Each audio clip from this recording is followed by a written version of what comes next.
En tant que membre du jury, l'une des fonctions premières, ce sera de sélectionner les candidats et de retenir les textes les plus pertinents, les personnalités les plus séduisantes et les gens que l'on trouvera les plus probants pour entrer dans le château. On aura donc 40 personnes à évaluer pour n'en conserver plus que 20.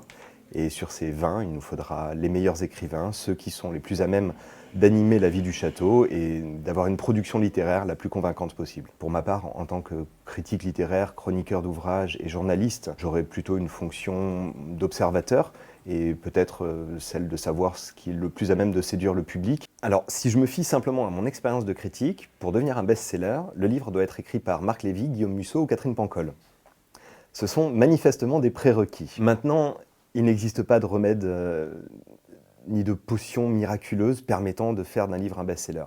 Le livre doit convaincre un public, doit convaincre des libraires, doit convaincre un éditeur.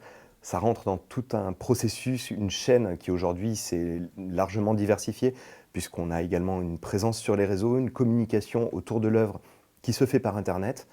Je pense que plus que jamais, la recette pour créer un best-seller est encore plus mystérieuse que celle de Coca-Cola. Le principal conseil que l'on pourrait donner actuellement aux candidats, c'est soyez naturel, travaillez vos textes et travaillez votre présence sur les réseaux.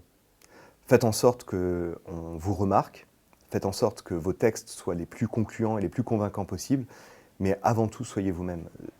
Ce sont des textes et des œuvres que l'on va sélectionner avant tout, mais on a aussi besoin de personnalités qui seront enthousiasmantes, riches, diverses, et surtout qui donneront l'envie de suivre toutes les aventures qui seront vécues au château.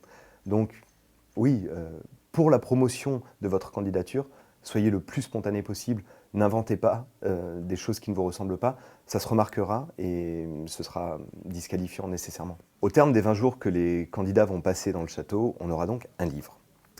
Un livre qui sera un ovni.